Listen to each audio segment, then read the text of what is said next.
Happy Tuesday, Run Try Bike community. Welcome to our Fireside chat, which is part of the Everyday Athlete Podcast Network. We are on our 145th episode now, which is crazy to say.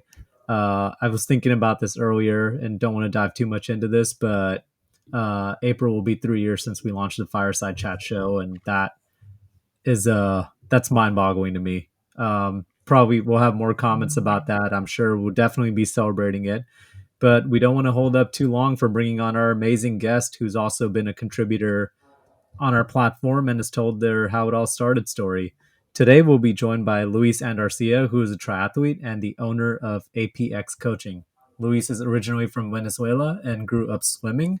After moving to the US, he found further love for multisport and realized he could also coach others to do the same. We're going to be chatting about him with his progression through the sport of triathlon, how helping others fuels him, some of his setbacks and challenges, and of course, food. You know, we can't do these shows without a little bit talk about food, especially Venezuelan food. We're going to have to dive into that a bit. And whatever questions Jason is cooking up, pun totally intended. Before we bring Luis on, please remember to subscribe, rate, and review the Everyday Athlete Podcast Network on your favorite podcast platform. We have 9 shows, which means that there's something for everyone, including the recently brought on board Melanin MVP with Angela Hallwell. And we really mean that. Q&A shows like Beyond the Finish Line, Running Tales, as well as our newest show, Melanin MVP. This is what happens when you got somebody who's on top of the notes and we're on the same waves. Man, whatever interest you have, we have a show for you, whether that's 15 minutes long or an hour long. But without further ado, let's bring Luis on the show and talk to him about how he got started in the sport, his coaching philosophy, and why he continues to participate in these sports. There we go. For a minute there, I brought you up to the center stage and it looked like it was going to send you back. And I was like, that's new. But welcome, Luis. I'm so excited to have you on the show. We obviously had a conversation on the Fiery Embers. You've told your story on how it all started, and you have an article coming out on January 30th on our platform, and it's a really great read, and we'll be diving into some of that on this show as well. Excited to have you on, man.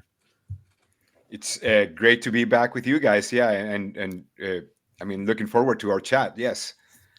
So before we dive into the conversation, we have an icebreaker question, and it surrounds pizza and the toppings you put on pizza. So you might have heard this before if you've been on one of our other chats, but we have to ask it anyways. Are you ready for our icebreaker? Ready for it? Yes. Pineapple on pizza, yay or nay? No. Yes!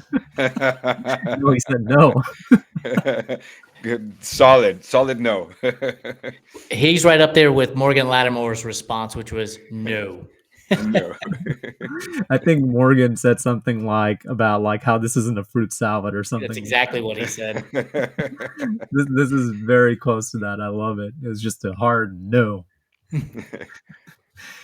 Oh man, I like that. There's no.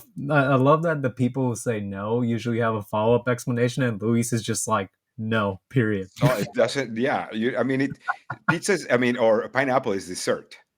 Pineapple, yes, it can be dessert, and it's a fruit. So I don't know. You can mix.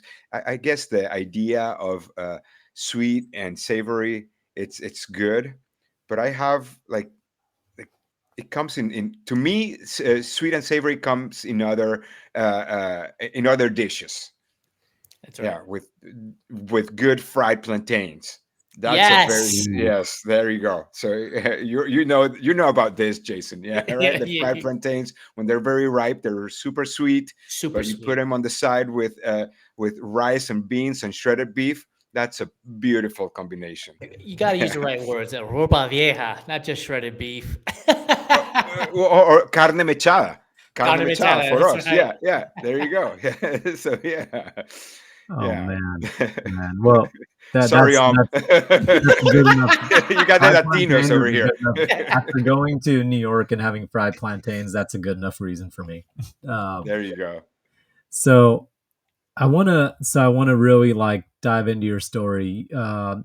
Before you did triathlon, you were a casual swimmer. You did participate in some team sports.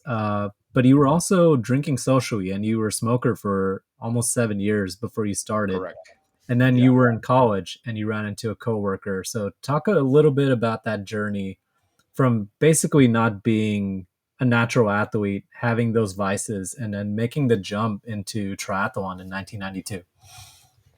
Okay, so well, I'll start from the very beginning. My dad is retired military in Venezuela. My mom was a stay-home mom, and had a younger sister.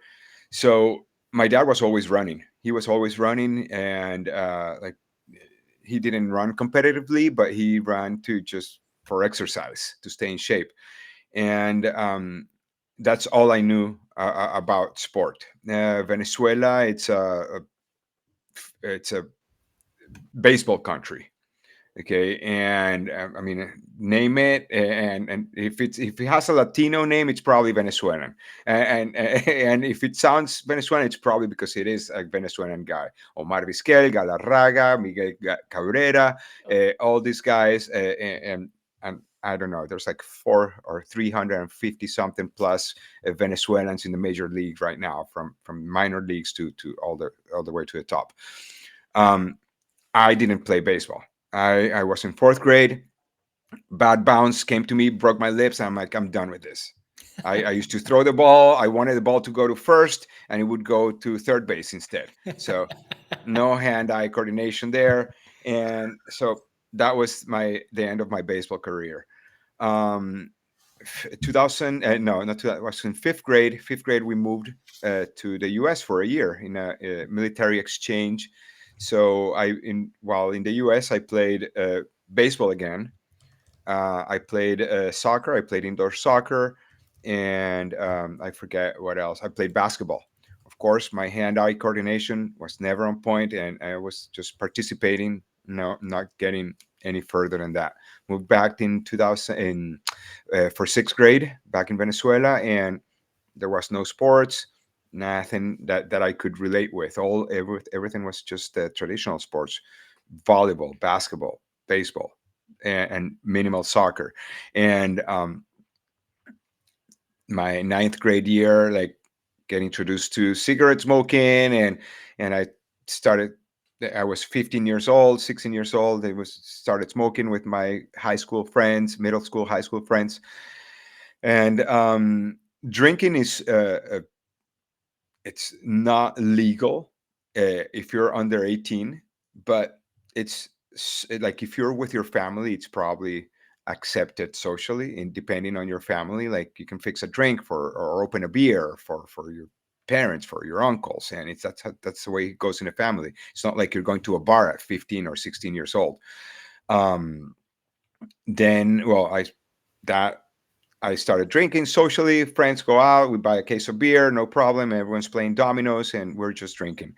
Getting to college, and the party goes on, and then like halfway or through college, like I start night school. I moved to night school. I start working during the day. I have an AA international trade. I start working for an imports company, and one of my coworkers, he's like 10 years older than me, and I'm like, I want to be like this guy, beautiful wife, two kids, like, and he's a triathlete. I'm like, what is this triathlon thing? I did have seen, going quick rewind here, when I was in sixth grade. I think like I walked in front of the TV, and I have this flashing image in my head. I walked in front of a TV, and I think I saw like the ABC Wide World of Sports Iron Man, and this is how a lot of us, like triathletes, old school triathletes, started the sport. Like, what is this? Like, what's going on there? And this is 1981, so it has to be something like that. Of course, there was some triathlon going on at that time, and um, so fast forward, like, I have no idea. Got into a couple of in sixth grade. I was never formally in swimming, in a swimming academy or a swim team, nothing. But uh, like, I always went to the beach with my parents, like growing up. Like we grew up in between Caracas, which is the capital of the country. It's 40 minutes away from the beach, and Cumaná, which is the northeast of the country, and it's just like minutes from any beach. And you just drive, and you're 15, 20 minutes, depending on where you want to go. And we've just spent the winters of it, the Venezuelan winter in at the beach. Like it's 80, 90 degrees year round. So you jump in the water and you're playing with the waves and just hanging out, jumping around, and that's how you learn to swim. I My parents, I remember they signed me up to learn how to swim. I was probably in third grade there at that time, and I learned how to swim. I loved it. Sixth grade. Sorry, I'm going back and forth on the timelines there, but it's like it's everything popping up in my head as we're talking. In sixth grade, we're living in a military fort in Venezuela, and there's a small swimming pool, and there's like from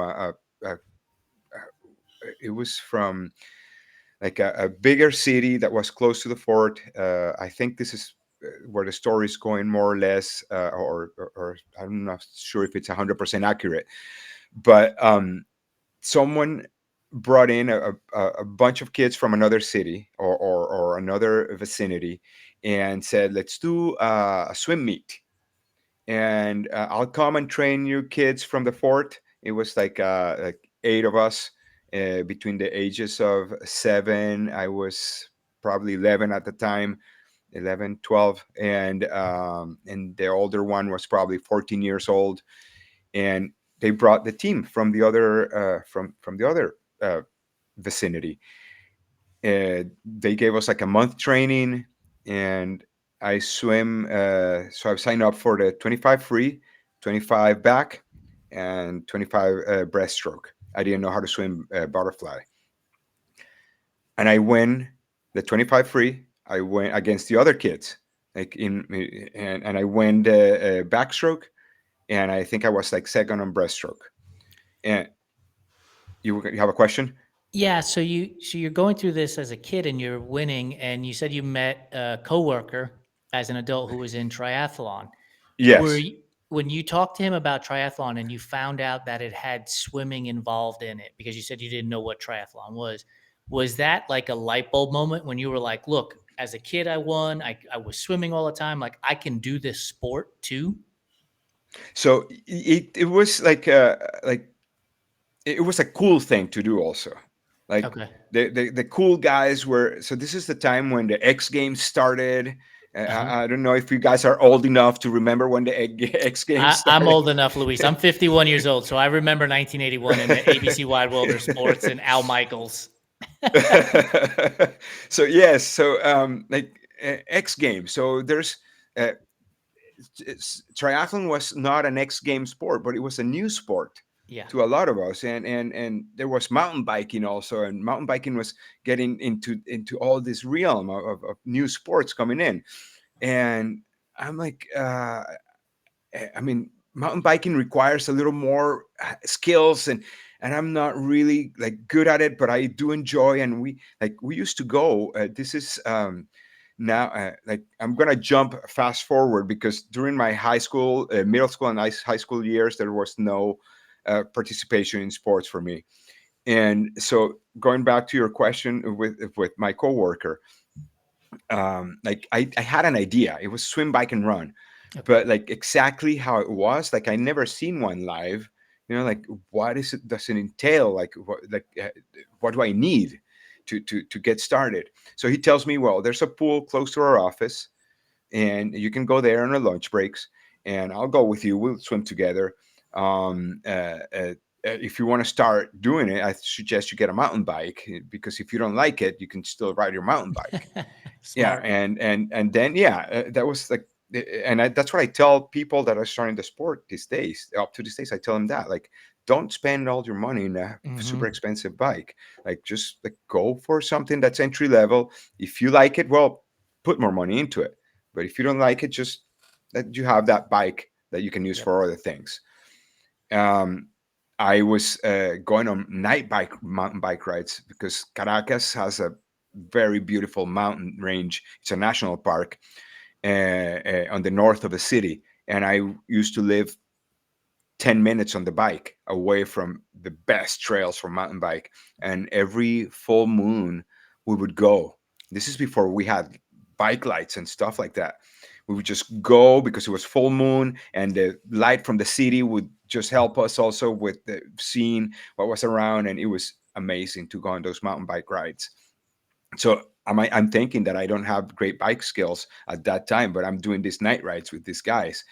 I buy that same mountain bike. I start doing my long rides, an hour ride Yep. for me with no training. I didn't know what Triathlete magazine was. I didn't know Triathlete magazine existed at the time. And he tells me, "Let's sign you up for this sprint distance race." And I'll pick you up and we'll go down to the sprint distance race, 45 minutes away from Caracas. So we drive down, and I have the mountain bike. I have a helmet. I don't even know if I had a helmet. Like, I think I borrowed a helmet for that race, and I lace. Yeah, I jump in the water, and I come out of the water first, out of the water, like not first, but like ahead of a bunch of people. Like Yeah. I'm ahead, Fresh. and so all the bikes are there. This is the joke. Like, yeah, I get out of the water, all the bikes are there. I lace up my shoes, put my gloves on. The helmet is backwards. Like, oh no, this is not the way it goes. People are telling me turn it around. Put on the helmet.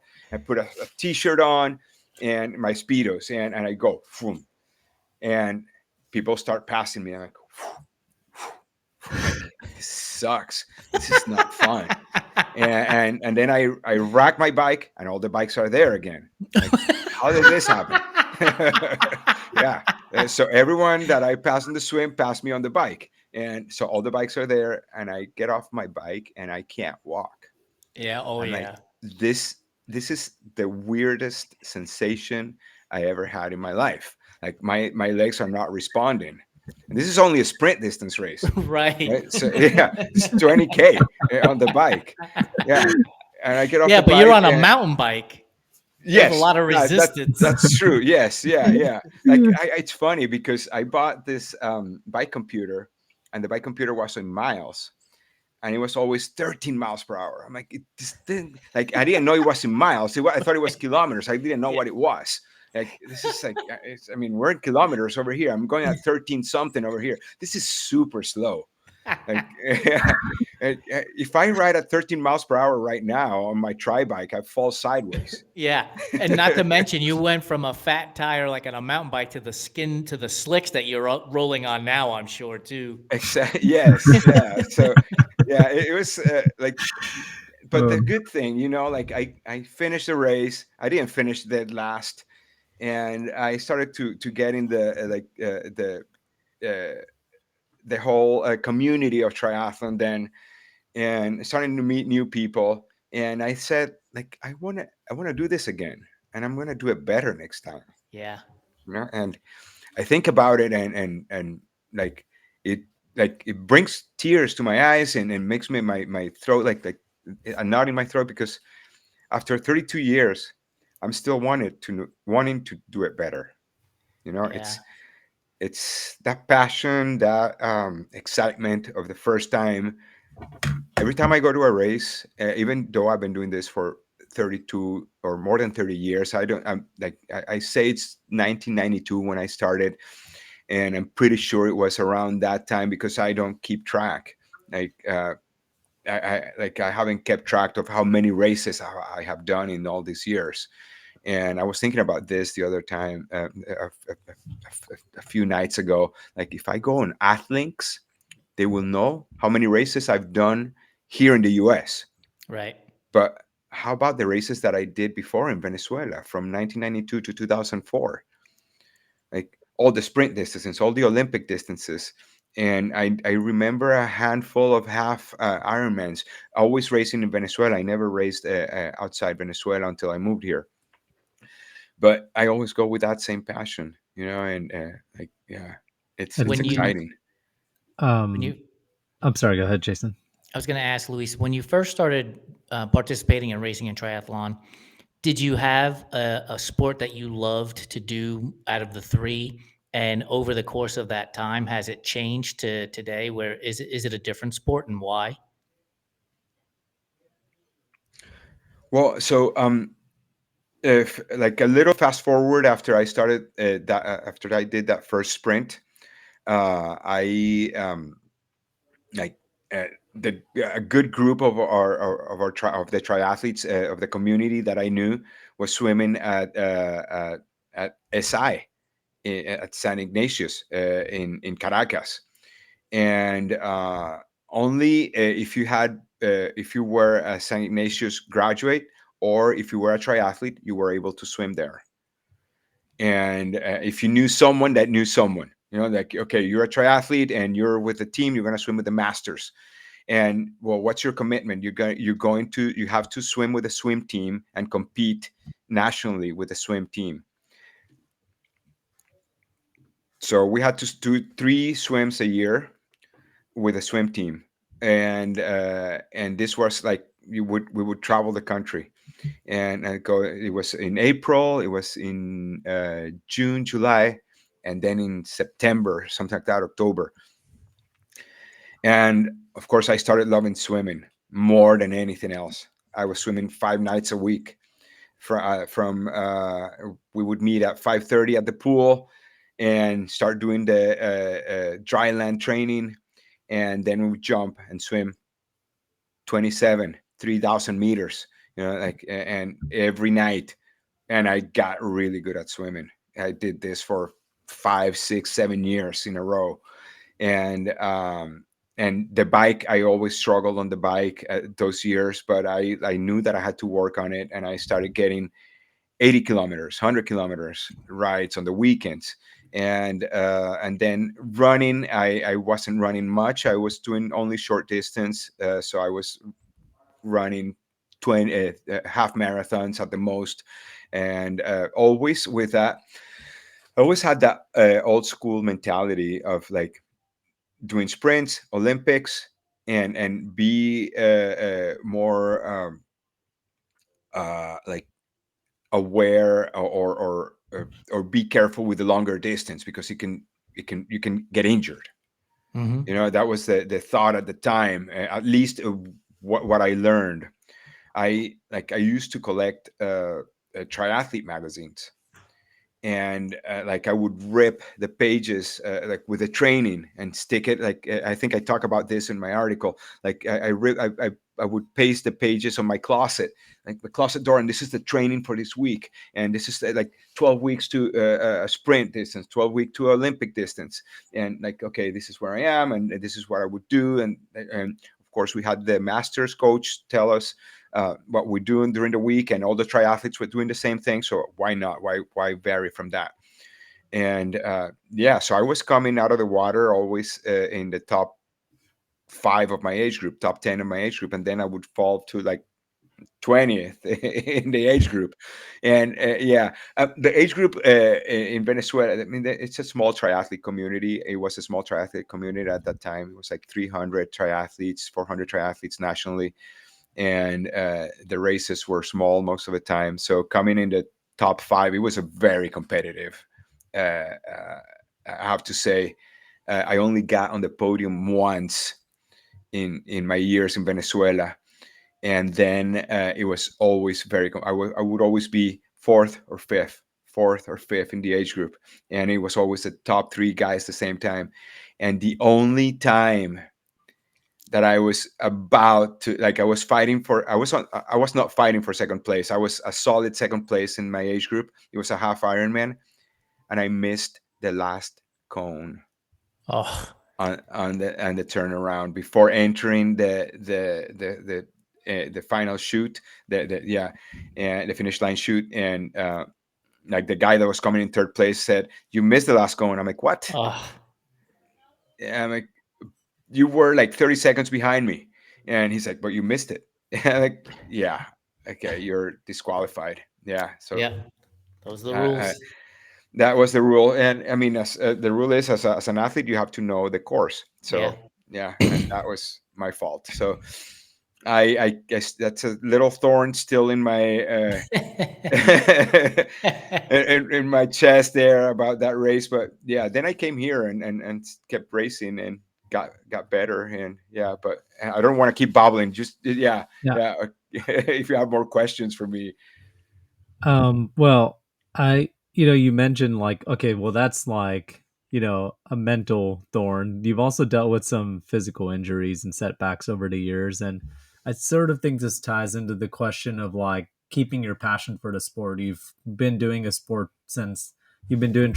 since 1992. Like, I'm curious about like how your why has evolved. It sort of leads into the question, and you've mentioned this in your article, which comes out on January 30th, of suffering that meniscus tear in 2010. And then you suffered a fracture and then had a 4-year hiatus. But the biggest one was the two AFIB episodes that sent you to the ER in 2023, which we were talking about in the green room. So when you've had those setbacks and challenges, how are you able to find your love for the sport again every time and continue to be able to be passionate about this sport? uh, I like. Well, I don't know. You know, it's it's it's. I think it's. I don't know. It's an unconditional love. I have no idea. Like it's seriously. I have two kids, right? I have two boys, and I love my kids unconditionally. You know, and for those who have kids, you would know that this is a totally different kind of love. If you don't have kids, well, I don't know. This is a love that you don't have for your parents. This is a love that you don't have for your mom, your wife. You don't love anyone like that. Your partner. You don't love like this, and until you see that kid come out. Of course, it comes with a lot of sacrifices. You know, like you give away a lot after you have a kid, but that doesn't mean that I love them less. You know, and I think uh, I'm not trying to compare the love of triathlon with the love for your offerings, but um, like it's just brought me so much uh, gratification. You know, it's like, and also like it feels good to just go out for a run. Now, like I enjoy more running. This is tied to the your previous question, Jason. Um, uh, that like which of the three sports I love the most? Oh, it also depends on the day. Like Mm-hmm. I go out for like I went for a run this morning. It was like sorry the people in the northwest, I mean northeast, that are complaining. They're under minus whatever Fahrenheit. It was 36 Fahrenheit this morning when I went for a run, and I was like, it's so hard to get out on this cold. And when I was out, I was like, it was beautiful. It was beautiful. Like there was frost on the grass. You know, I'm like, and I was thinking like, oh man, I wish that there was snow here. Like, and then there's a coyote running next to me, and yeah, this was like, and I was alone for most of the time. It wasn't a long run. It was just under 3 miles, which is super short because I had a lot of stuff to do this morning. But like, it was like, it was so good. It felt so good, you know, to go out on that run. And but then there's and I don't know if we're allowed to mention Zwift over here, and Yeah. Yeah. let's get some Sponsorship money. yeah, sponsorship money from Zwift. But like they're doing the Tour de Zwift, and I had Hmm. missed the Tour de Zwift last year because of my AFib situation, and I started doing the Tour de Zwift this year. I'm like, I forgot how fun this is, you know, and I'm signing up for the long stages. And I'm like, I know that I have to get on the higher gear before the race starts so I can keep up with the front group, because otherwise I'm gonna be just like trying to catch up with the rest of the peloton. And like, and this suffering is gonna go of this first 5 minutes. It's just suffering, but then everyone's gonna settle into a pace. Yep. So this is all mental stuff that and and like that's probably what keeps me in the sport. That rush, that sensation, that because as I'm talking about this, I don't know if you can uh, see You my can hear it. emotions. Yep. Yeah, it's I get excited about this. I in the green room we were talking. I haven't raced a triathlon Ironman distance since 2019. I did the bike leg at Indian Wells a couple of years ago, but we live here in Southern California now, and I bought a new bike. And there's a climb out here that's about a mile and a half, 2 miles at an 8% grade, and it's hard, right? You're grinding, and but you get to the top, and there's no greater feeling like of accomplishment than when you get to the top. I stop every time I get to the top. I take a picture and then descend. And, it takes me 20, 22 minutes to climb, and it takes me about 3.5 minutes to descend. To get And down. it's Yeah. fantastic. Yeah. Like you, I still keep swimming and cycling as part of my run training because I love doing them all. Like they all present different challenges with different, Yes. gratifications when they're done. Like unlike you, when I got out of the water to go to the bike rack, like the bikes were gone, They're right? gone. Like they were gone. Yeah. So it's a different experience for me, but it's still like that challenge of getting in the water and accomplishing a set, whether that's 1,500 or 5,000. There's just a sense of accomplishment when you're able to do that, and there's a peace around you that I think you can take from sport into other parts of your life. And so I wanted to ask that question. So, every sport presents challenges. Your health presented you a challenge. When you're going through the training of the hard stuff and you're successful in getting through the daily training and the daily routine, like we talked about, Ironman training is a part-time job. You build a confidence. Have you noticed, like, when you do things outside of sport, so whether that's parenting or running your own business or being, a spouse or whatever it is, have you seen that you've been able to take things that you've learned in sport and apply that to outside of life? Well, for many years now, um, and this is probably for the last 15, 20 years, I I've seen triathlon as a philosophy also. You sign up for a race, and that's your goal, right? And the goal is, I heard this as I was listening to a book today, and goals are linear, right? So you set up that goal and you set up training plan, and you have that race. Like I'm signed up for Oceanside on April 5th, and my goal is to qualify for Marbella.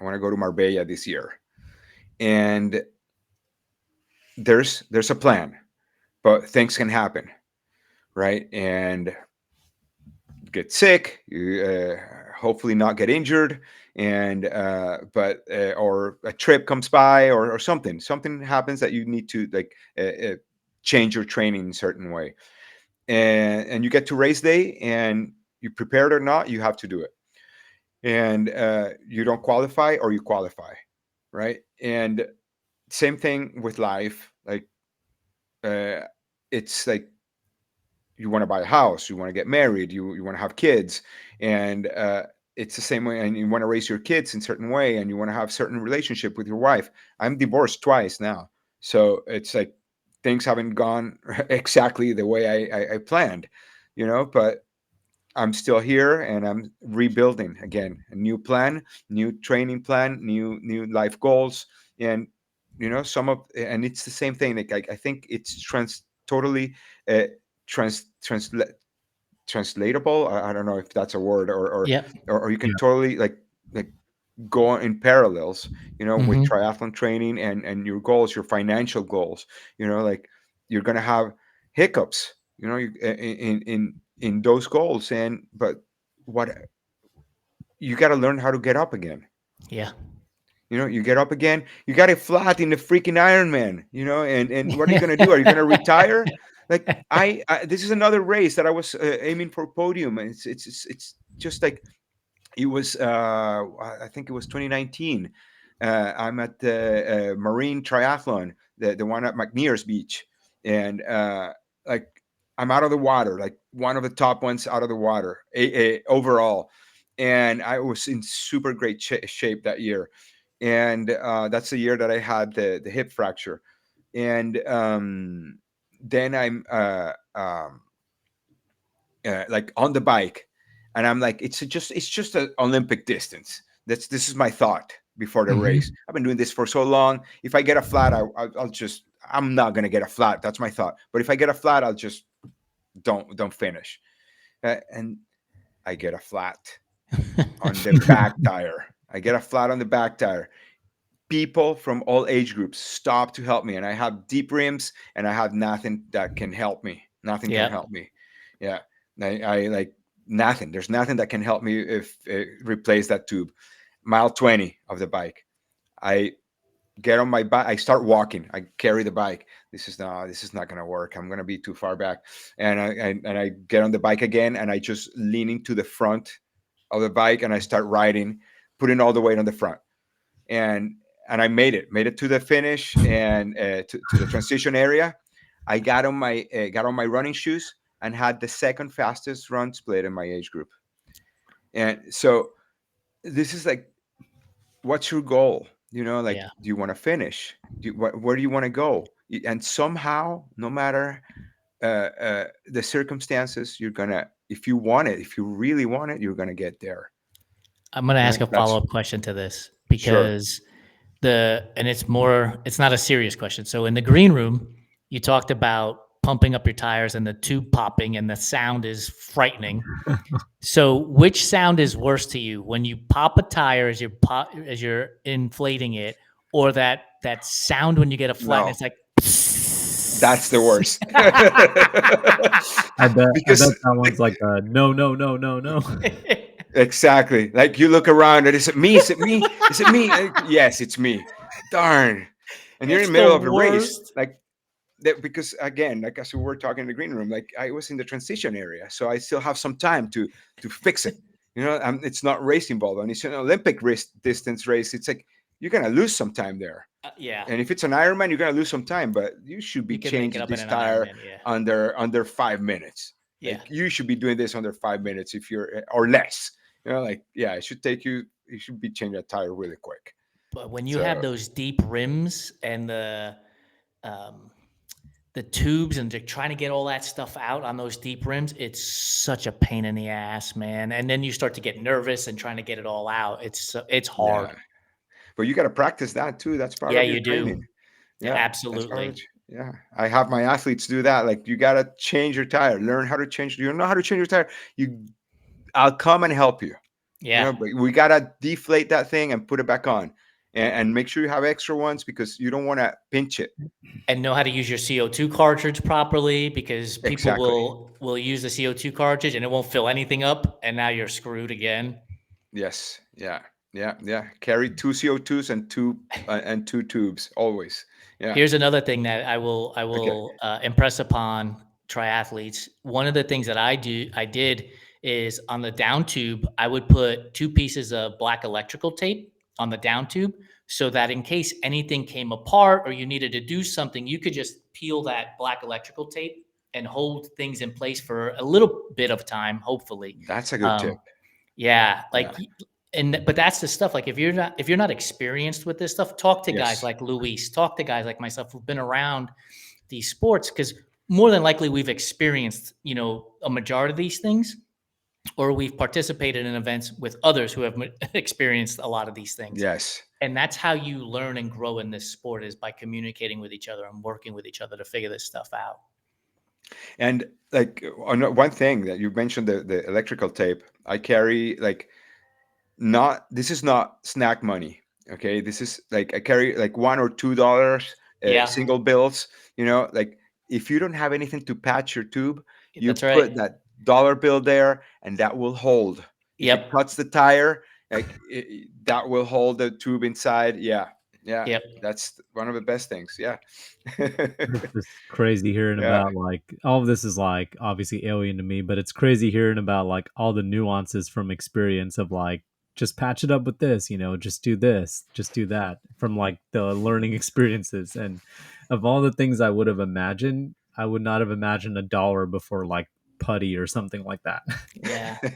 Yeah. The dollar bill is a great trick. It's not snack money. You get your own coffee shop or gas station money, put that on the side from the dollar That's a bill. side. Yes. Yeah. Yeah. You don't want to use those dollar bills, the two $1 bills that you have there in your bike gear stuff. Yeah. Yeah. Yeah. Yeah. There's a lot of things about the sport of triathlon, and as a coach, right? I'm sure you're passing along tips and tricks and ways to help them, like the dollar bill or now the electrical tape. But practical advice for people who are just getting into the sport, right? Like you and I found this through the wide world of sports and Ironman and hearing the music and everything else. And now there's an endless supply of information. But as a coach and a person who's been involved in this for 30 years plus, has there been one or two lessons that you've learned along the way that you're like, look, everybody needs to understand this? Let's see. Well, the sports is evolving, right? A lot. It's changed completely from the gear to how you train, and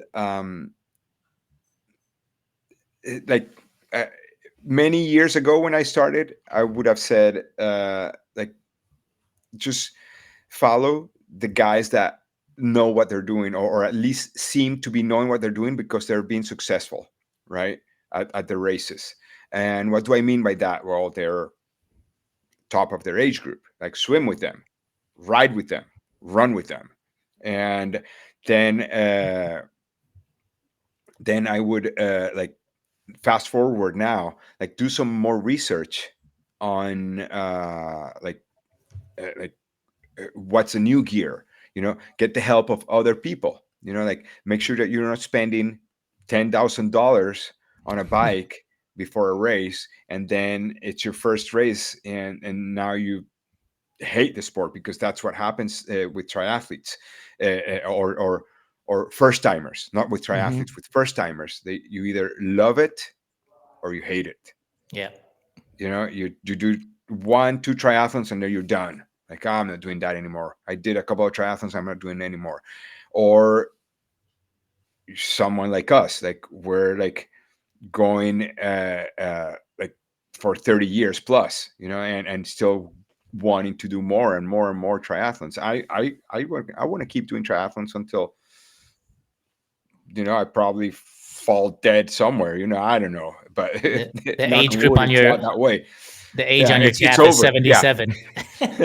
Exactly. Like, yeah, there's 77 plus. Yeah. And like, okay, there's no more registration for you guys. So, but yeah, like, yeah, make sure, like, and uh, I'm not trying to sell myself here, but get a coach. You know, you're struggling. You're struggling with your swim. Like, what's happening? You swim, you put all those miles at the pool, and you go to the race, and you're swimming 2-minute 100s. Like, if you're putting 5 days a week on a swim, like, you should be swimming sub 2 minutes, at least 150s, anywhere around there. And depends on the person, but I would expect that from and correct me if I'm wrong, but uh, yeah, like, and again, yeah, make sure you know your nutrition, make sure, because there's a lot of stuff now. Practice your transitions, and it's basic stuff, but that learn to change a tire, learn to change a flat. Why not learn the difference between like tubeless and tubes, like why, like, make that decision yourself. Don't let anyone tell you that you should use this because Yeah. this is better. That's, yeah, my 2 cents there. I think, yeah. Yeah. appreciate the insight on that for a skill set that I have absolutely zero of, but but it is very awesome to hear all the nuances, and I do think that like Jason mentioned it earlier, but like the application of like getting I think one like reaching out to people around you who have made those mistakes is important, but also to like uh I've learned from the last year and a half when I had a coach that stressing the importance of having a coach and finding someone. Um, and I before we move on to the rapid fire section here, I actually want to give you the space to let people know where they can find you if they want to work with you and APX coaching. Okay, so yeah, thank you for that. So I'm on Instagram and my handle is Landarcia, which is L for Luis, and my last name Andarcia, Landarcia. So at Landarcia on Instagram, Luis Andarcia on Facebook, and my coaching website is Andarcia, my last name, performancecoaching.com. There it is. There. Perfect. Love that. Yeah. So yeah. Before Yeah. we get into the rapid fire, I do want to add something to what Luis was saying earlier about finding the group to swim, bike, and run with. Don't be intimidated by them. They're going to be people faster than you. There's always going to be somebody faster than you, unless you are, on the podium. And the story I want to share is when I got into the sport of triathlon, my cycling was okay at best. That's how I would describe it. And I used to train with a guy, Jeff. His nickname was Goat because he could climb every hill with ease. And, he was like a mountain goat. And he'd be waiting for us at the top when we finally get there. And I would chase his ass all over North Texas. And I went from riding a bike about 15, 16 miles an hour to racing an Ironman and finishing the 112-mile bike ride, averaging 20 miles an hour. But that only happens because I went out and rode a bike chasing this guy around all over the place. So get in the pool with faster swimmers, get on the bike with faster cyclists, run with people that are slightly faster than you, and you'll get better because you will push yourself to get better. So I second his commentary about getting, training with people that are faster than you at different levels of the sport for sure. I want to. I don't know if we have time still, but like, Yeah. I want to make a comment and just you telling me about this story with the person that you were riding with. I used to ride in Caracas with a good group of people. They were strong cyclists, and so I bought my first triathlon bike. So I'm riding a carbon Kestrel, like beautiful, in cut-off jeans, and yes, yes, yeah, and I like wrapped two flip flops in the back of the bike in case I had a flat. So yes, I'm on that 2000 at that time it was $2,000 Kestrel. Yeah, and that Yeah. was yeah ages ago. But yeah, it was one of the first carbon bikes, and yeah, I'm like, but I'm riding with a super strong cyclist. I was out there, and he's like, "What are you bringing those for?" I'm like, I just told you, yeah, in case I get a flat. I'm like, dude, okay, no problem. And he's all with his nice kit and stuff like Yeah. that. But anyway, things changed now. I like, yeah. My one tip, if you're going out cycling with a faster group, is download the GPX file to your bike computer or your watch so that if they drop you, you know where to keep going and you'll be fine. You'll meet them at the end and have coffee and pastry anyway. Yes, and make sure your phone is charged if you don't know how to do the Yeah, GPX thing, because if your phone is charged, you just get an you're good. Uber or Yeah, something and you're exactly. fine. Yeah. We've all been in that situation too. Yes. All Yeah. right, Luis, we're going to jump into our rapid fire food questions. Doesn't necessarily mean you have to answer them as fast as possible. It just means we're going to keep asking them until we run out of time. So Okay. most of this stuff has to deal with, the carbs that we fuel ourselves with for the sports that we participate in. Oreo cookies. Are you a fan of Oreos? And if so, do you like the old school Oreos or do you go with the double stuff Oreos?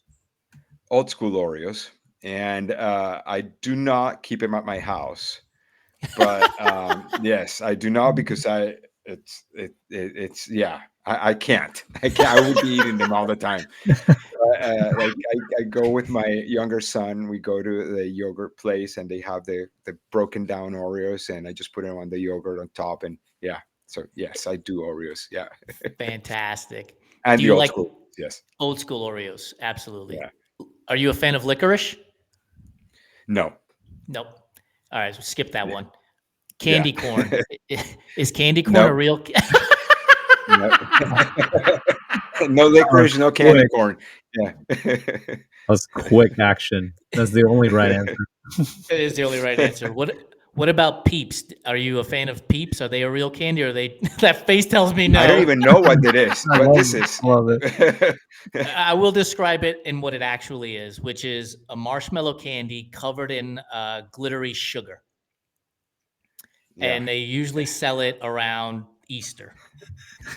No, pass on that. Yeah. You know what? I'm a dark chocolate fan. Okay. Dark chocolate. Yeah. I'll do chocolate, dark chocolate, almost anything.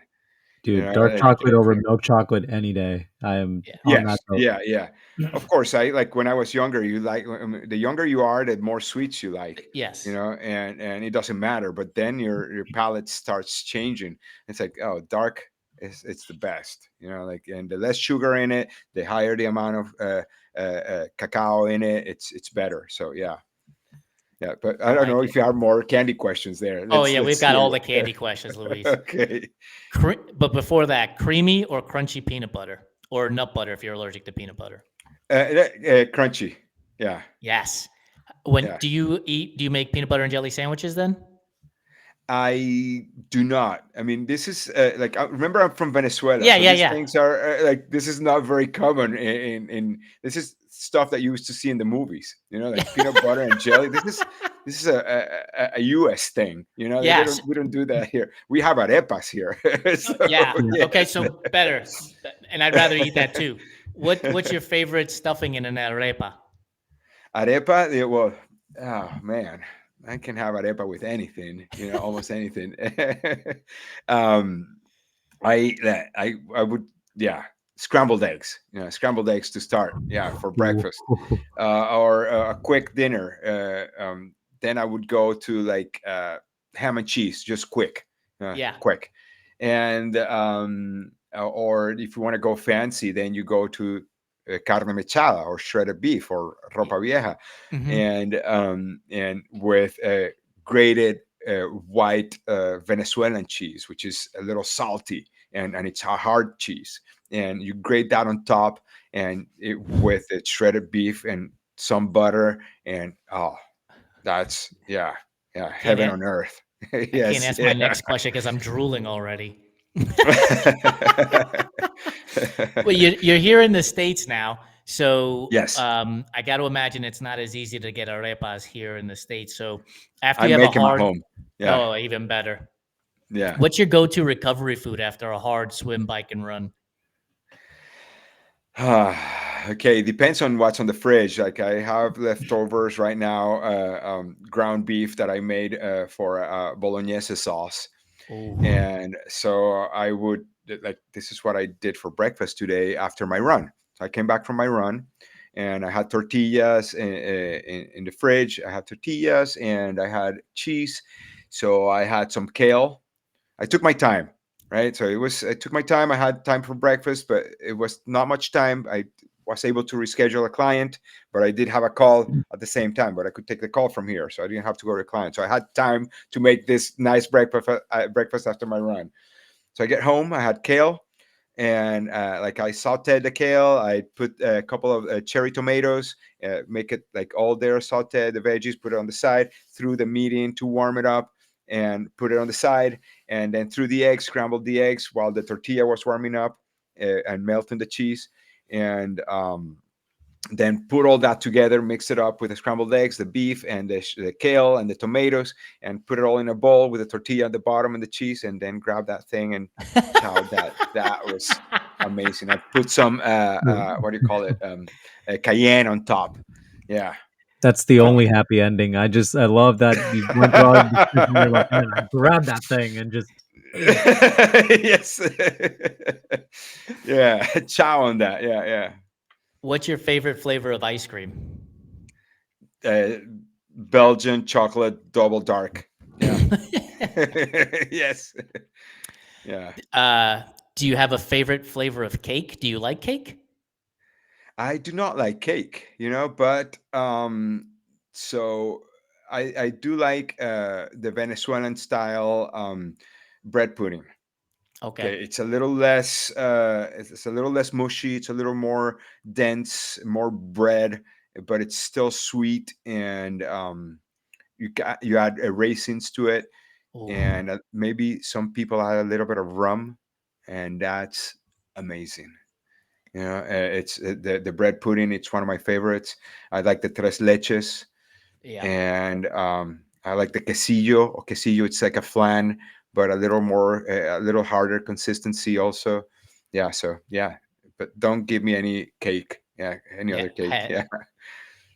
Puerto Rican here, and my family will disown me, but I like flan. I can't get behind. I find it to be too soft.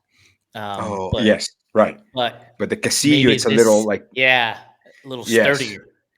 Yes, yeah, yeah. Oh, you cut that. Yeah. Oh man, it's so good, and you have the caramel coming off on top. Yeah. All right. So you're on the bike for a couple of hours. You have to stop at the gas station. What's the candy bar you're grabbing at the gas station? Snickers. Ooh. Yeah. Why It's hard to wait? beat, right? Really satisfies. It does. It's so hard to beat. It's such a great Yeah, candy bar. yeah, You drink coffee? yeah. A decaf. Yeah, but I do Decaf. drink Okay. coffee. Yeah, yeah. I How have a about okay? double. Yeah, I have a double shot cappuccino every morning. Yeah, Oh yeah. All yeah. right. Last question before we let you go. There's a tray of brownies on the table. It's cooled off a little bit. Are you going to the edge of the brownie tray, or are you going into the middle for the ooey gooey part? The corner. Went to the corner. Yes. Yeah. Need a handle, right? Yes. A little Yeah. crunchy on the edge, a little, And I something to hold bite the on edge to. first. I'll go from the edge towards the center. Yeah. Yeah. I love it. Luis, thank you for joining us for our fireside chat. Had a blast, learned a lot about the sport of triathlon, you growing up in the sport, and your coaching with APX Coaching.